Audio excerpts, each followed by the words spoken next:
hope he's scared. He should be scared. But his mind is constantly focused on one thing. How do I benefit Donald Trump? While there may be some rabble-rousers thinking about coming to our city tomorrow, our message is clear and simple. Control yourselves. This is a really murky incident. It's not immediately clear exactly who was behind this explosion. War supporters and many other experts believe it must be Ukrainian intelligence behind this attack. Russian investigative committee thinks that Russian opposition was also involved. This particular part of the bridge used to be packed with addicts. They're often huddled together, high and shooting up. Their rehab is pretty inhumane, as you know. It's basically to lock them up and make them sweat it out. And again, it doesn't have lasting effects, not lasting beneficial effects.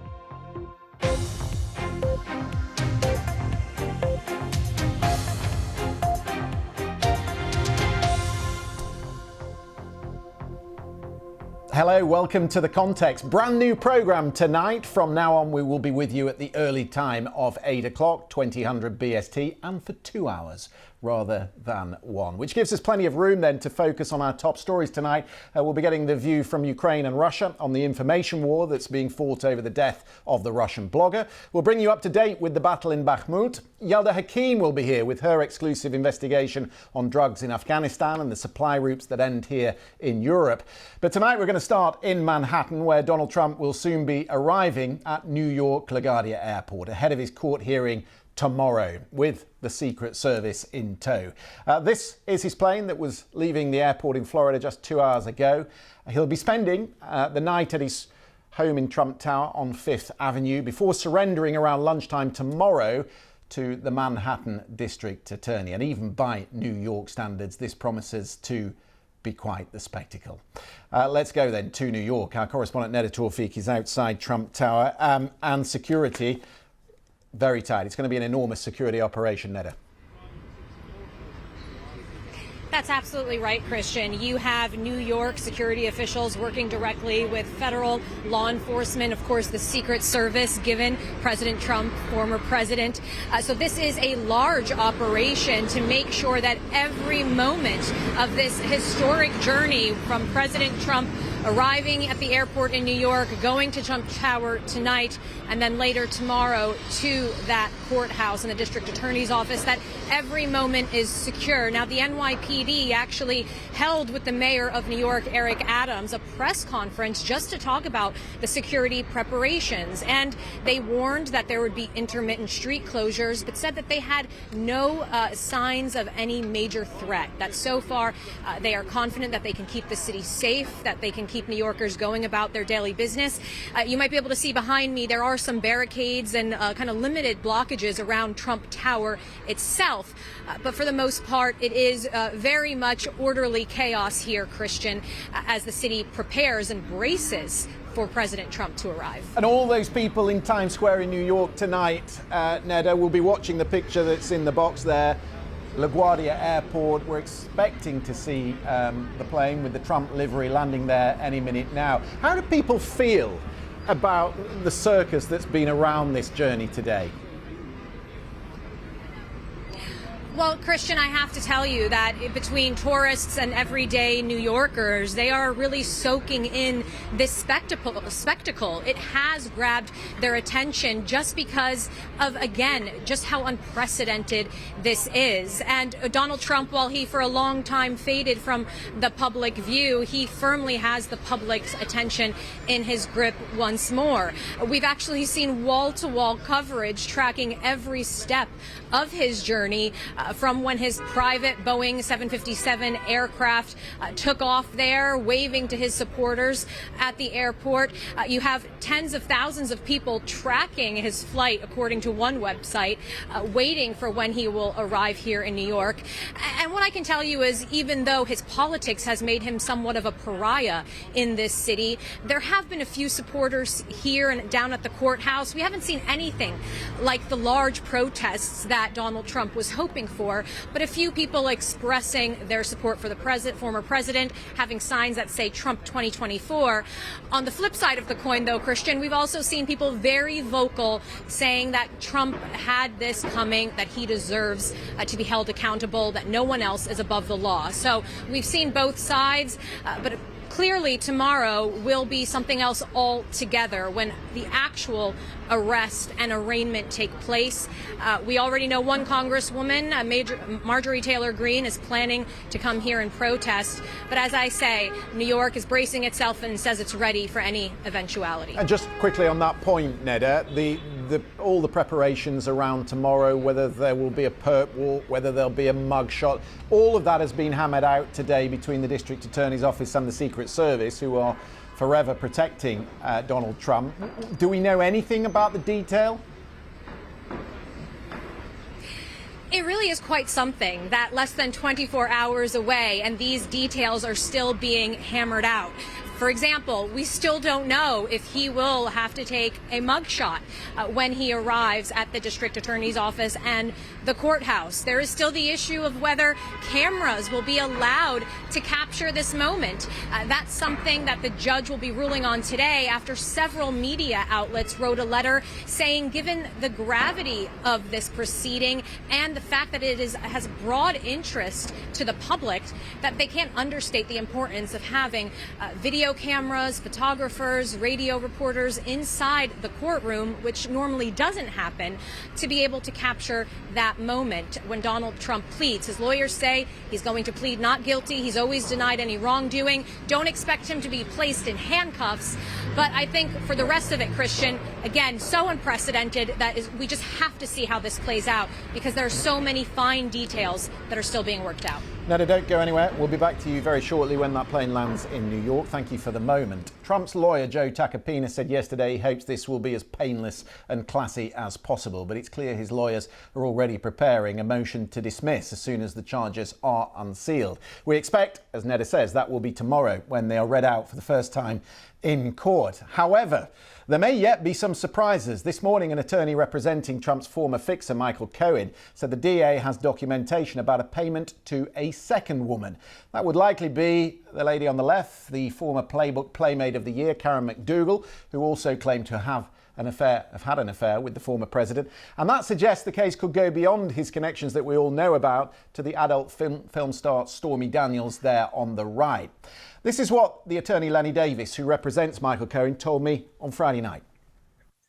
There are thousands of documents, emails, text messages, other witnesses who can testify to Donald Trump's paying the money, and federal prosecutors already found that in a published document.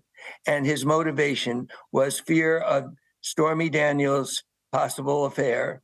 I'll give him the word possible, coming out right before the election. So you don't need Donald Trump attacking Michael Cohen. His own administration prosecutors, remember this is 2018 when they published the assertion, not allegation, that he directed Cohen to pay the money. So you don't need Cohen on that. You have the federal case and you also have all the evidence that led the federal prosecutors to that conclusion.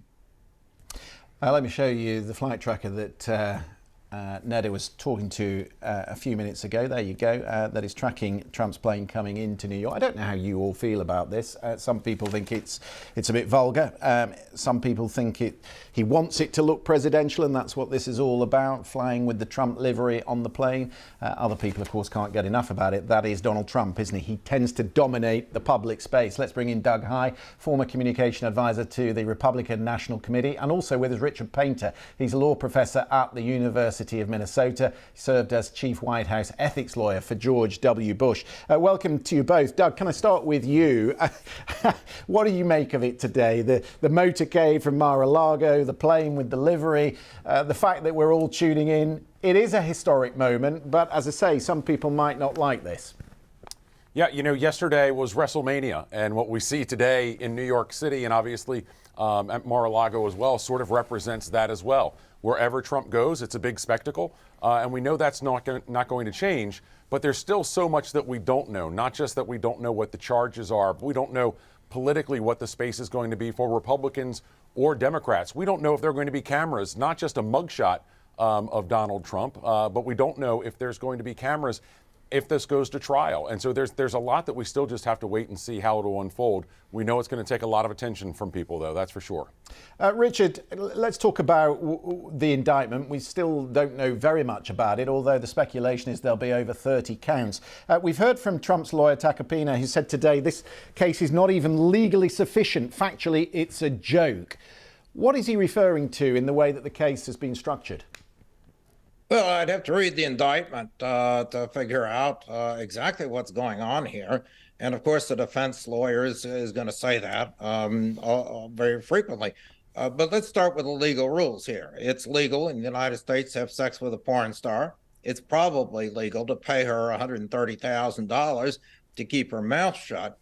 But if you're running for president, you do need to disclose that as a campaign expenditure on your Federal Election Commission disclosure forms, which didn't happen. And that's why the prosecutors went after Michael Cohen, his attorney, and Cohen ended up going to jail in connection with that investigation. They never indicted Donald Trump. He's the president of the United States. They're not going to indict a sitting president.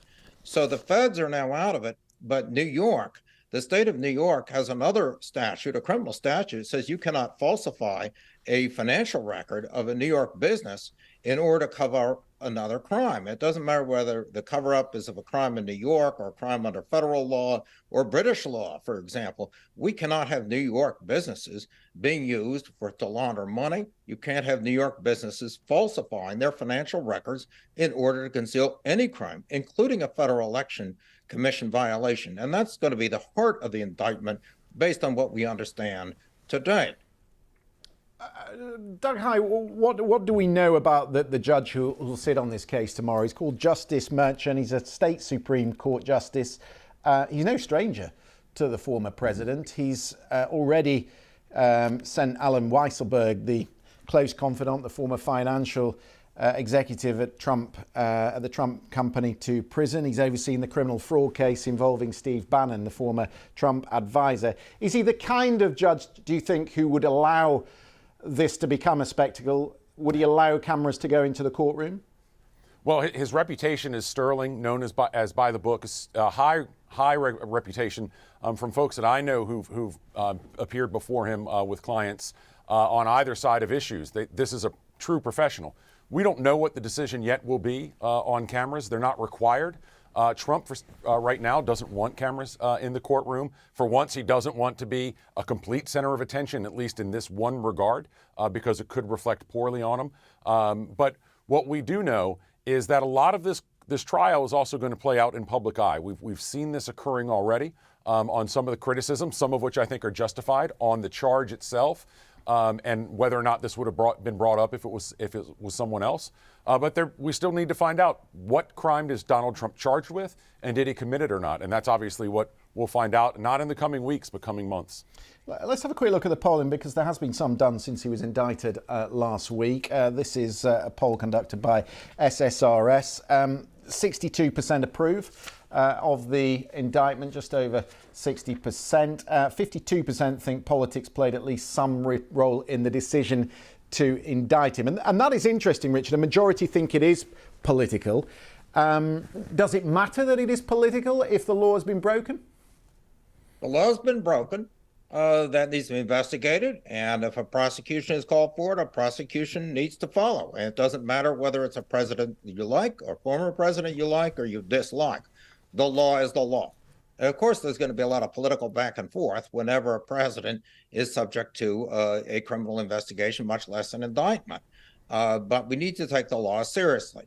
Now, that being said, this is the least serious of the potential criminal charges that could be brought against Donald Trump. There is a grand jury in Georgia that is investigating solicitation of election fraud, which would be a much more serious offense if that could be established, that he tried to pressure the Secretary of State to just come up with 11,000 votes even more serious than that is the Department of Justice investigation of the events after the election of 2020, the attempt to overturn the election, the planning to use the military or the Justice Department, and then eventually what happened on January 6th of 2021. If Donald Trump is charged with sedition or insurrection, that would be far more serious than these pending charges in New York. And indeed, that is the only offense that would disqualify him from public office under the 14th Amendment, Section 3. No one who has sworn loyalty to the United States and has given any aid or comfort to an insurrection may ever hold public office again. So we're waiting to hear from the Justice Department about January 6th.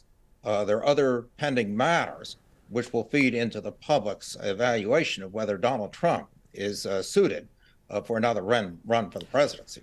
Well, the Republicans have been lining up to attack Alvin Bragg, the DA in Manhattan, for the indictment that he's brought in this particular case. Even those who are running against Donald Trump in 2024, except one, and that is Asa Hutchinson, who was the former governor of Arkansas. He was on the Sunday programs. This is what he said about the problems that Donald Trump's now facing. You suggested recently that if Trump were to get indicted, that he should drop out of the race. Do you believe that now that he's been indicted? Should he drop out? Well, I do, and for a couple reasons. I mean, first of all, the office is more important than any individual person. And so for the sake of the office of the presidency, I do think that's too much of a sideshow and distraction, and he needs to be able to concentrate on his due process, and there is a presumption of innocence. But the second reason is, throughout my 8 years as governor and as a political leader, I've always said that the people don't have to step aside from public office if they're under investigation. But if it reaches the point of criminal charges that have to be answered, the office is always more important than a person. Doug Heye, that's really interesting, isn't it? You can criticise the process. You can argue that it's done him a load of good in the polls, in earning money from the small donors, but it may be concluded in time, in Republican circles, that he just has too many distractions. Yeah, that's what's going to be really interesting to see what happens here in the coming weeks and months on this. You know, Republicans have been backing Trump and criticizing the investigation and now the charges. But if you're a Ron DeSantis or a Nikki Haley, you know, at a certain point, do you step up and say, you know, Donald Trump shouldn't have been charged with this or other potential investigations or indictments, but he's too distracted and we need to move forward. We need a president and a candidate who can focus solely on winning, solely on beating Joe Biden and being president. And Donald Trump's just not the person to do that. There's a lot of time for these candidates to do so, that they've not been critical of Trump in these initial 3 or 4 days. At this point, I don't think really means anything.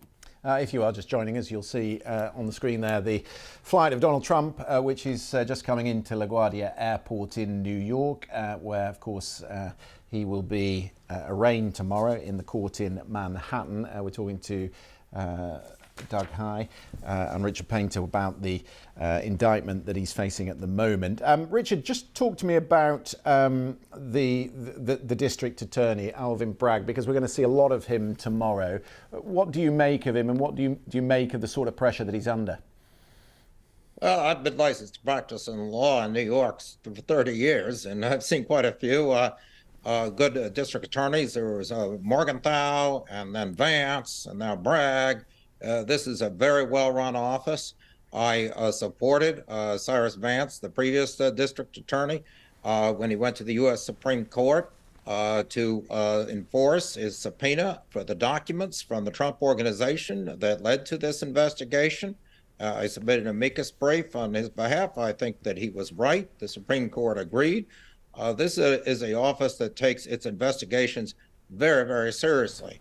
Now, that being said, this, once again, is not the most serious charge that could be brought against Donald Trump. I don't think this is itself disqualifying for the presidency. We'll have to see how this plays out. But what happened after the election of 2020 and the attempt to reverse the election and the violence that followed, that is much, much more concerning for a representative democracy. We cannot tolerate that type of thing in our government if we want to remain a democracy. And so we're waiting for the Justice Department to make its decisions about prosecution of anybody high up, including potentially the former president, in that matter. We've been watching the cameraman panning across the skies trying to find the plane, and he's just found it. That is the Trump aircraft coming into LaGuardia Airport.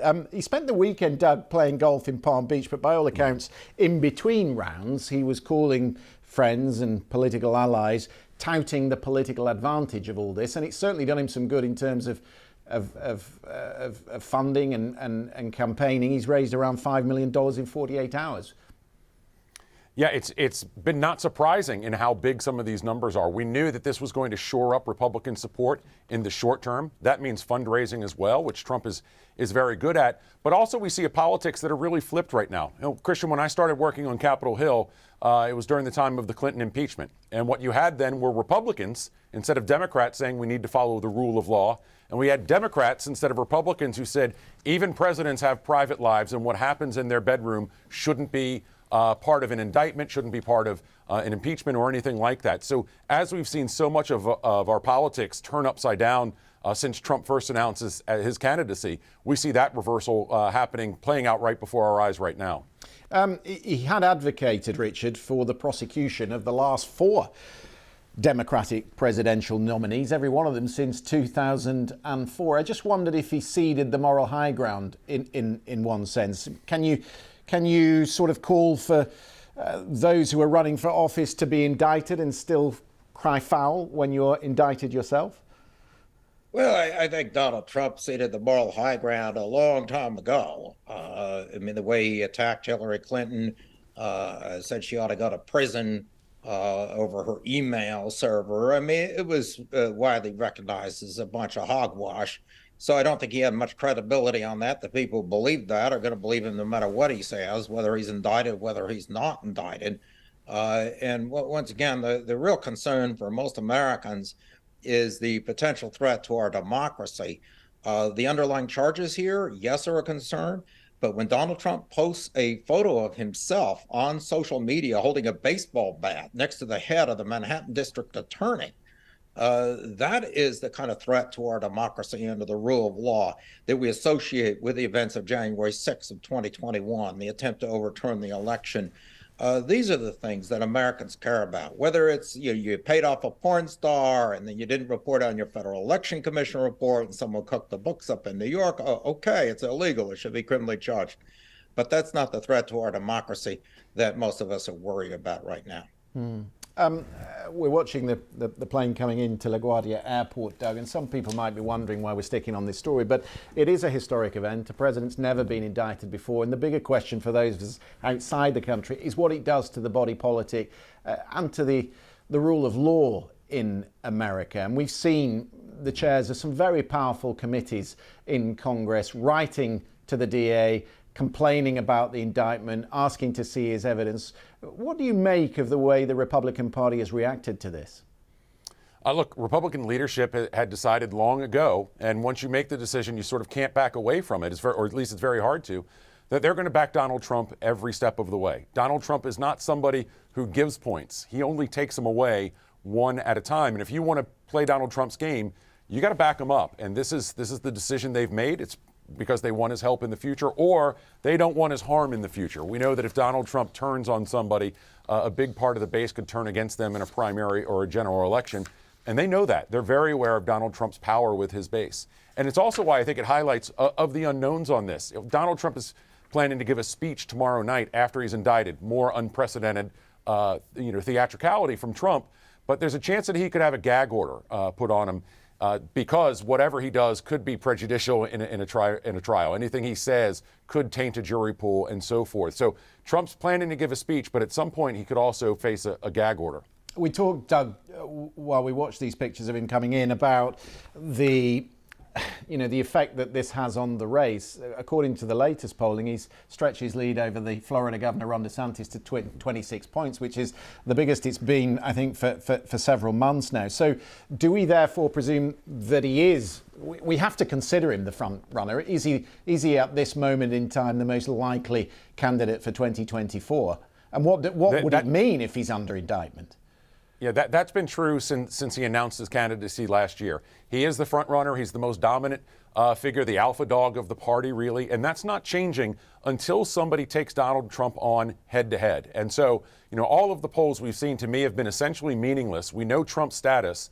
And until somebody stands up to him or stands next to him at a debate and challenges him or tries to throw Donald Trump under the bus that he so often throws other Republicans under, and specifically uses some of this to do so, until we see if that has an effect or not, nothing changes. But that's not happening, is it, Richard? Because people can see where the base is going in the party, and for now it suits them to attack Alvin Bragg and to support Donald Trump.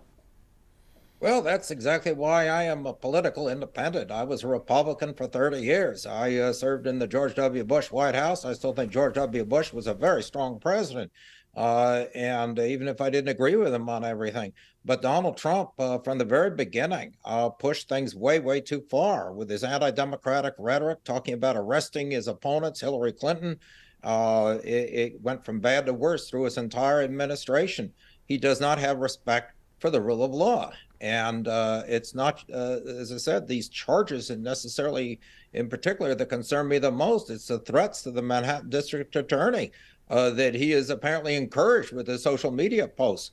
We cannot run a democracy this way. We cannot have people threatening prosecutors because prosecutors indict political figures. We cannot have people who lose elections by 8 million votes trying to overturn the election. Well, there is the plane coming into LaGuardia Airport. We're in for a roller coaster 24 hours. You're watching BBC News. We're just opting away our viewers on PBS as the plane comes into New York. It's really interesting, Doug High, that the Secret Service have been so involved in the planning of this. How much do you think they have been involved in what happens in the courtroom tomorrow, and whether he's placed in handcuffs and whether this is filmed? What sort of input will they have had?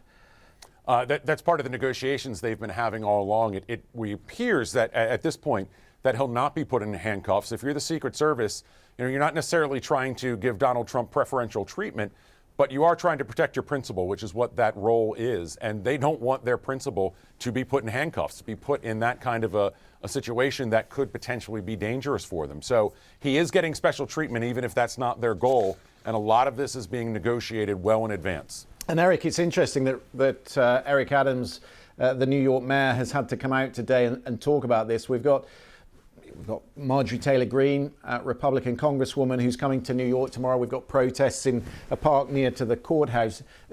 Do you think that there is a concern that there may be violence around this event tomorrow? Richard?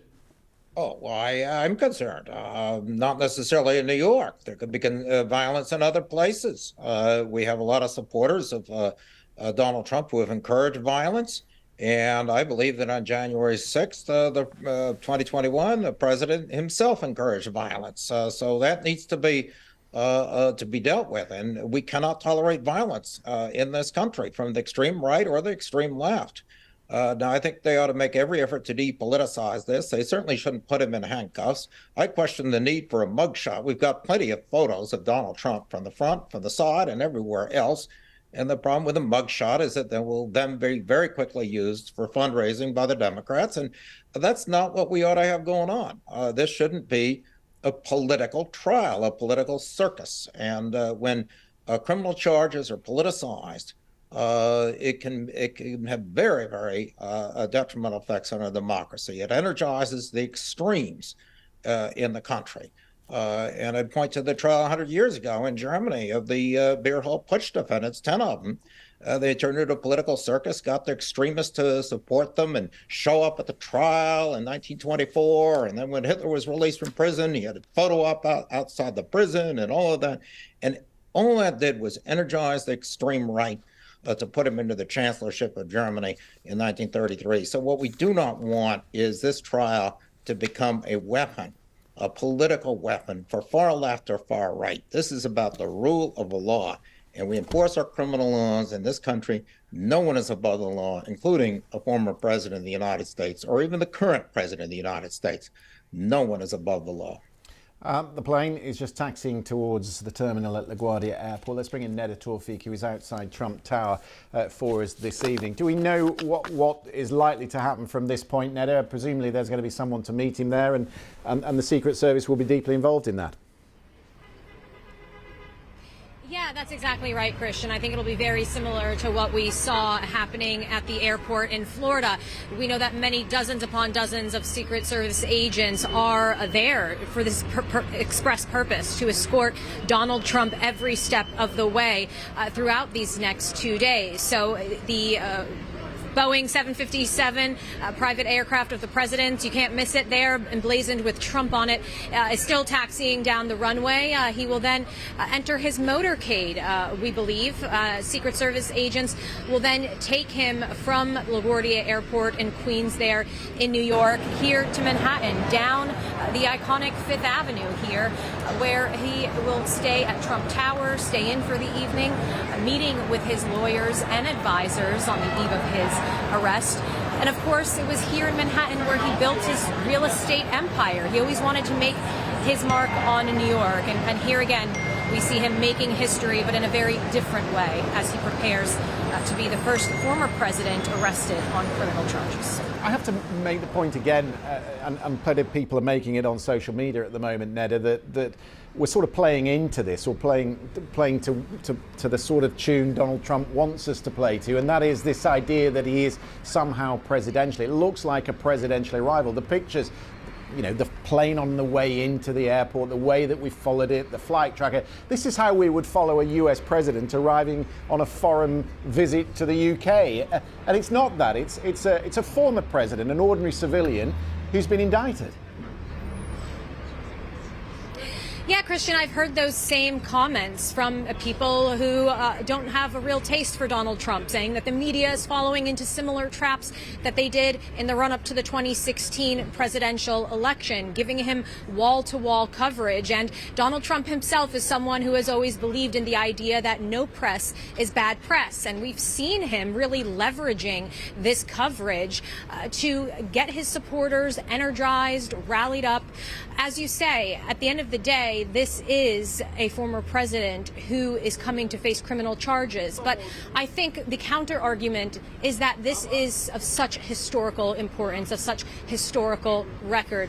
I mean, you think about the office of the presidency and how much it is changing today. Donald Trump has, of course, always pushed the conventions of the presidency when he is office, and even when he went out of office, he tried to keep public attention within his grip. That really faded, I would say. And you saw even after he announced that he was running again for the Republican primary quite early back in November. Many said it was for that express reason, to provide somewhat of a shield for the various investigations that he was facing.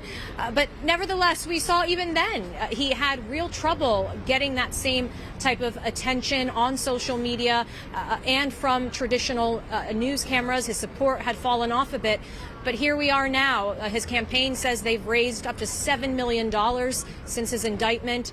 His polling numbers are better than ever against his challengers for the Republican primary. So again, I've said it many times, it's extremely hard to see an upside to criminal charges. But here, President Trump is certainly leveraging this for all he can to see if it will benefit him politically. Richard Painter, while we're just watching him come off the plane, we should just talk about Michael Cohen, who is the star witness for Alvin Bragg in this case. Not the only element that he'll bring into court, but certainly a large part of it. He signed a plea deal before he went to prison about the direction he was under from Donald Trump to make this hush money payment to Stormy Daniels. And he said at the time that he did it at the behest of Individual One. That was how the former president was named in the court papers. He has always said through this that he lied under oath to protect the president. Is he the sort of man that you would want to put on the stand? Well, in many criminal cases, you do put on the stand other people participated in the criminal enterprise, including people who go to prison. That's how a lot of criminal cases are prosecuted. This is not a conspiracy among fireboys. So I'm sure he'll go on the stand. This is a very interesting case because the case against Cohen was a federal case by the Southern District of New York, a United States Attorney's Office. So they indict him in connection with lying about the hush money, but they didn't indict his client, individual number one, who paid the hush money. Why? Because the U.S. Department of Justice has taken the position that you cannot, or they should not, indict a sitting president, as if somehow the president were immune from indictment simply because he's in the office. Nowhere does our Constitution say that. We don't have a king, we have a president, but the United States Department of Justice won't indict a president. So you had Cohen indicted and went to jail, but not his client, Donald Trump. And now this is in the state court because of the falsification of the business records of the Trump organization and with a different prosecutor. And so we're going to bring Cohen over to testify about what happened in the federal case. And if that's true, and if the records are falsified, and if Donald Trump ordered the records to be falsified in order to cover up the payment, then he could be convicted in New York in this proceeding. But it's a follow-on on a federal proceeding. And the reason we're here is because the U.S. Department of Justice will not indict a sitting president. They could have confronted this and dealt with this 3 years ago. Yeah. But they wouldn't because he was a sitting president. Doug, the obviously people like Jim Jordan are saying, look, he's not the sort of person you would want to put on the stand. The thing is, though, those same people, they weren't concerned when Michael Cohen was prosecuted for this crime, and it was Trump's Justice Department who prosecuted and convicted him. Look, there's hypocrisy all around on this issue. I know Michael Cohen's been on a media tour over the past few weeks, and the reality is even the people asking him questions have to ask, do you have any credibility? And ultimately, that means that the answer on some level is no. And I can tell you personally, if I see Michael Cohen on my TV, I change the channel. Now, sometimes that means I change the channel, and I have to change the channel again because he's on 2 networks at the same time. He's seemingly everywhere right now. But he's not a strong witness, regardless of what he says. And we'll hear that the testimony is powerful and things like that. He enters a weakened person who's testifying. He doesn't have the credibility that he should have, regardless of whether in this case or not, he's telling the truth. And Trump is depending on that. Neda Tawfik is with us outside Trump Tower. It's interesting that just as he lands here in LaGuardia Airport, Neda, that a man who we so associate with New York no longer lives there, doesn't even like to be in the city. In fact, he's only going to be in New York for 24 hours. That's exactly right, Christian, and he's choosing to make his first public remarks back at his club in Mar-a-Lago, surrounded by his supporters, people who adore him there in Florida, rather than even there was speculation perhaps in Trump Tower itself, where he announced originally when he was going to run for president in 2016, perhaps he would make time to make statements there, but no, he is coming in and leaving New York as fast as he can. And look, I remember throughout his presidency and throughout the 2016 presidential campaign, the mass protests that were held throughout this city. You know, Donald Trump may have come up and made his success here in New York, but he really was an outlier politically from the majority of people in this democratic liberal city. And so New Yorkers made it very clear whenever he came into New York that he was not welcome here. It seems that he got the message because immediately after he left the White House, he decided to change his residency to Florida, and that's where he's remained ever since. New York, while it was once dear to him, as I say, he always dreamed of making it big in Manhattan, he no longer has that same affinity for this city. That does beg the question, then, whether he can get a fair trial in New York. Well, it's something that Donald Trump himself has questioned. He has said, look, I don't think that it's possible to get a fair trial in the city. As you know, he's attacked the judge himself because the judge has presided over 2 other cases, over a tax fraud trial with the Trump Organization, along with his CFO, Alan Weisselberg, a trial there. Neither of those cases ended in a favorable outcome for Donald Trump. But the reality is, Christian, that in a jury, you need a unanimous decision in a trial to convict somebody. And so many legal experts say that is what the meticulous jury selection process is all about, making sure that people can basically put their biases aside and make a decision looking at the evidence and deciding that beyond a reasonable doubt if somebody is innocent or guilty. And they say in New York it is possible. It is possible to find people who perhaps aren't even that politically invested in Donald Trump or not. But as I say, out of a jury of, say, 12, if you just have one person, that would certainly be enough, given you need a unanimous decision. So I think that certainly plays into Donald Trump's narrative. People are well aware that this is a Democratic district attorney, that this is a Democratic liberal city. But at the end of the day, even Joe Tacopina, Mr. Trump's lawyer, has defended the judge, has defended the past cases, saying he has no problem with how they all went down. Yeah, this all looks very presidential, Doug, but we should remember that tomorrow he'll be on the 15th floor of the Central Criminal Court in a courtroom that is used for murderers, rapists, all sorts of people, who are charged in the criminal court. That is what we're talking about here, isn't it? This is the level that it has brought Donald Trump to.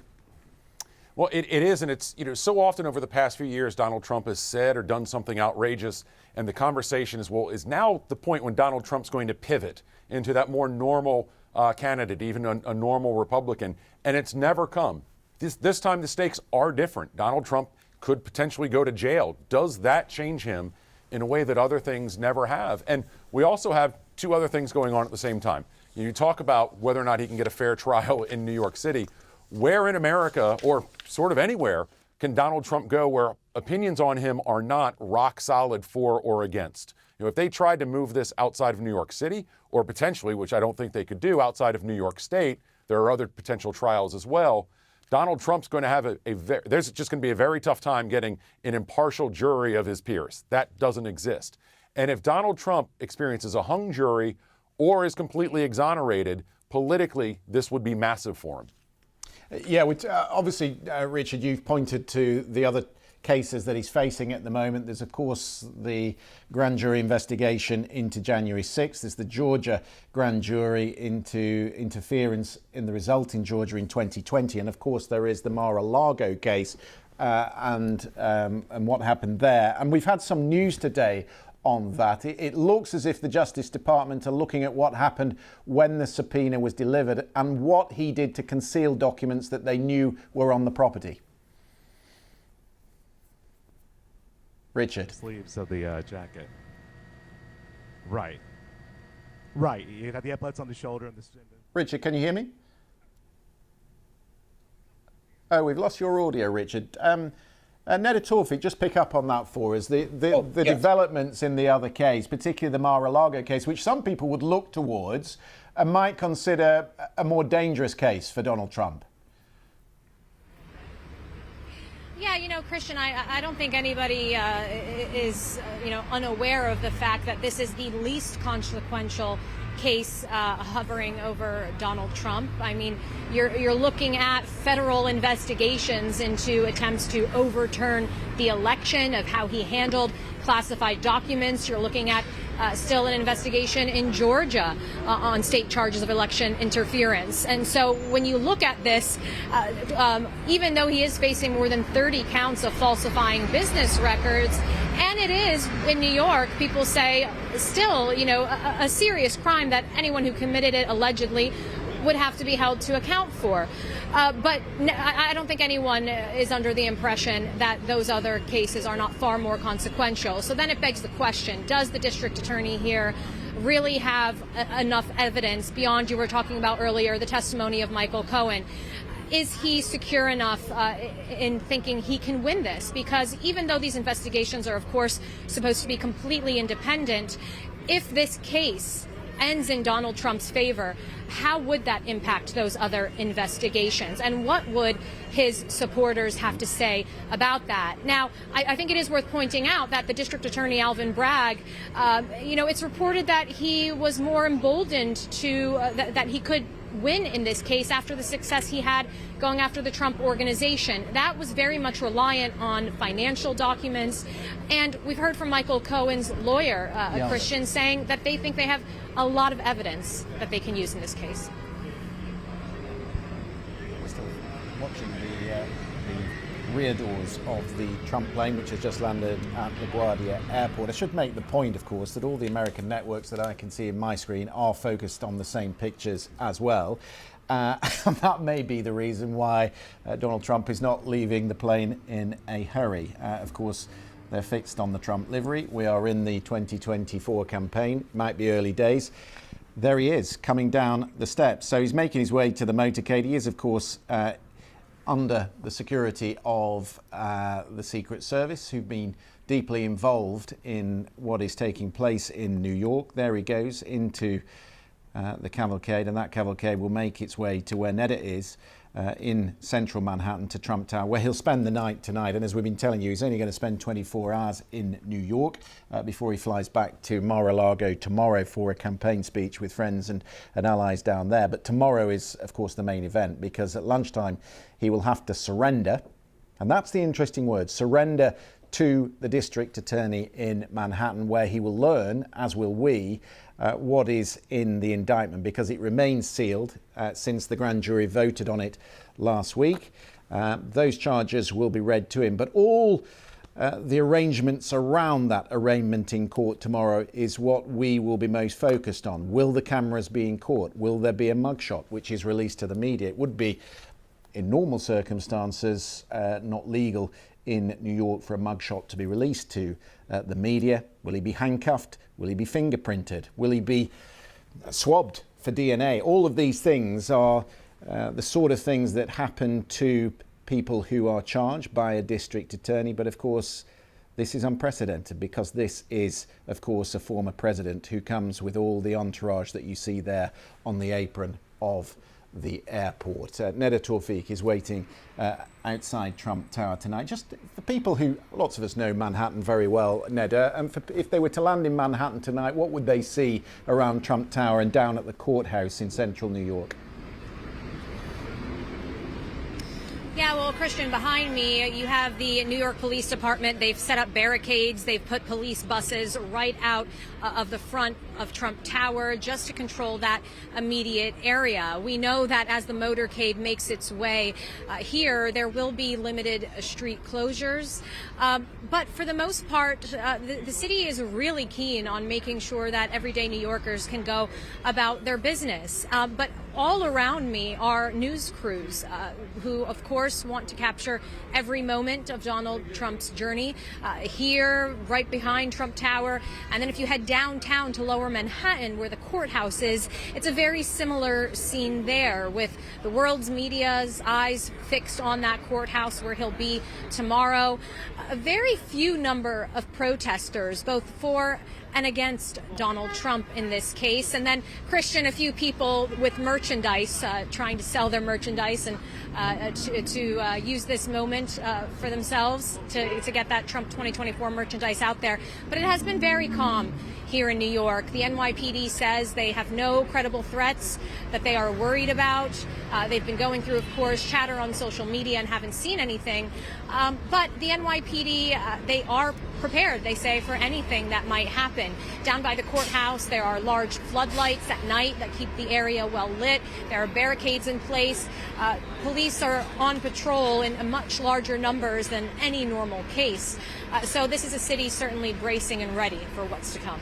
Yeah, just looking at this entourage that are filling the cars here. He's coming with his whole team. So Susie Wiles, Chris LaCivita, Jason Miller, of course, who was with him in the White House.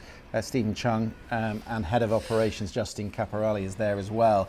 Interesting as well, Doug, he's hired Todd Blanche today, who represented Paul Manafort in his New York case. He's expanding his legal team all the time. Yes, and one of the constants that we've seen with Donald Trump, you know, as you mentioned, some of the people that are with him, there's a constant drama, a constant churning of the people who sit in the, it's almost like a game of musical chairs, who sits next to Trump on any given day. We've seen a lot of these back and forth squabbles going between his legal team We've seen some of his legal team say, actually, this is a very good judge, which is probably not what Donald Trump wants them out there saying right now. He's had to bring in the A-team because he hasn't had that for a long time. Yeah, Brian Lanza has said that to us before, Doug, who you know comes on the programme, who ran some of his campaign last time around. One of the issues has always been that you agree something with Donald Trump and there's a strategy that is developed and then he goes his own way and he's very, very difficult to control. Must be impossible for his lawyers. Yeah, that makes it even harder. And so, you know, again, this is why there's a real question as to whether or not he's going to have a gag order, because one speech tomorrow night from Mar-a-Lago could cause the judge to say, you're not saying anything for the duration of this trial. And that would be a hallelujah moment for a lot of us. But the reality is it's a place that we've just never been before. Yeah, just on the issue, Doug, of how this plays into the election. I've been watching today. The DeSantis team is pumping out information as well, saying, "Hey, look, we've raised $30 million, our super PAC since the beginning of March." You can see how this starts to crowd out the rest of the field. Potentially so. Look, we still have to see what kind of a candidate on a national stage DeSantis will be. We've seen some mixed signals on that. He really stumbled on the issue of Ukraine, tried to fix it, but didn't really fix it. He's popular nationally. He can raise a lot of money, but at some point, he's going to have to stand toe-to-toe with Donald Trump. Can he do that, and can he do it without blinking? That's what we'll need to see. And then ultimately, what do voters decide? Richard Painter, we must presume at this moment, what is it? It's just coming up to at 5 o'clock 4 o'clock, I beg your pardon, Eastern time. The fact that we've not seen any details from the DA about the indictment, we must presume then that we're not going to see any of that until he appears in court tomorrow. Yes, this indictment is going to be released unsealed at the time of the arraignment. That's not always the procedure. Sometimes they make a public statement and release the indictment before an arraignment. But this is the procedure they're going to use. The Manhattan District Attorney wants to minimize the amount of politics on this. And that's why I think that they shouldn't take mug shots. I don't think they should be used for political fundraising. That's the problem here, is there's too much hype on this from people who don't like Donald Trump, people who do like Donald Trump, and that's not what this is about. This is about the rule of law. You cannot falsify financial records in the state of New York for purposes of... There's going to be as little politics and as little show tomorrow as possible, and we're going to focus on the law, and then hopefully the United States Department of Justice will make up its mind and about prosecutorial decisions about the much more serious matters that came out of the 2020 election. So we have an idea as to what Donald Trump's real legal exposure is, and the Republican Party has a chance to evaluate the various candidates and think about who they want to run against Joe Biden for president in 2024. And in that election, the American people will decide, not just the Republican voters, and choosing someone who appeals to the far right of the Republican base is not the way to win a general election, particularly if that person has serious legal exposure, as Donald Trump may very well in a number of these different cases. We've just been watching Donald Trump's motorcade leaving LaGuardia Airport. It's on its way to Trump Tower, where you can see our correspondent Neda Tawfiq is waiting. No crowds, Neda, there tonight, or his supporters gathering outside the hotel? Very few, Christian. We have seen a few people holding up signs that say Trump 2024 in support of the president. We had another passerby yell out, "Lock him up," as he walked by this line of cameras here. But for the most part, we have seen just the general public being very interested in the scene here, snapping pictures. I'm sure trying to remember where they were at this moment in history. But Donald Trump will stay in Trump Tower tonight. No plans, Christian, for him to go out or to try to get a rally going here in New York. He's expected to stay in tonight and meet with his advisors, his attorneys, as he prepares for his arrest and appearance in court tomorrow.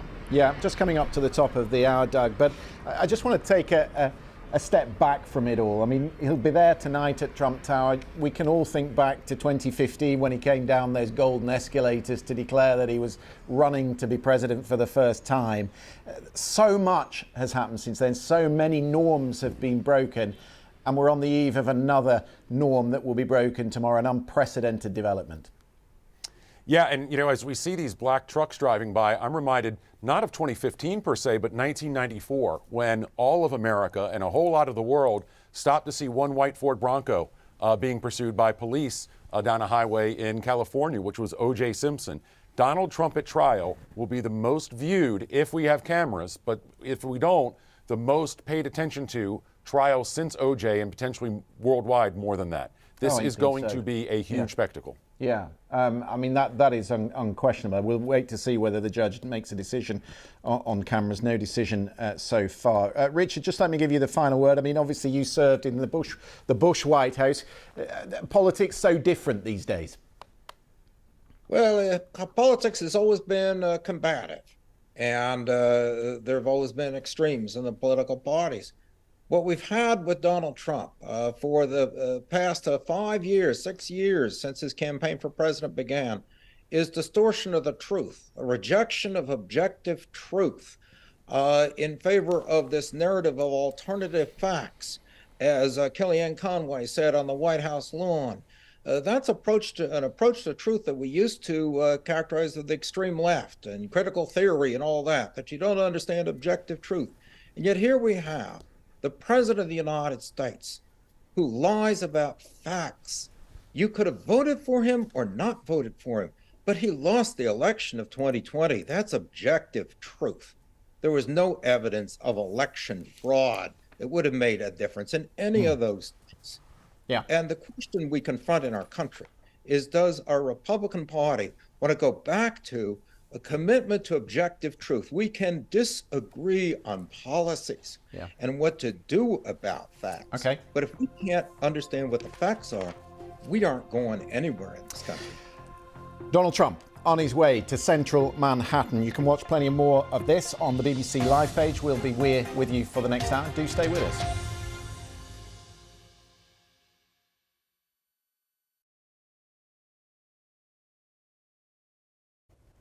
Hello there, good evening. Glorious blue skies, plenty of spring sunshine across most of the UK today, as illustrated by our weather watcher here in sunny Doncaster. But cloudier skies across northern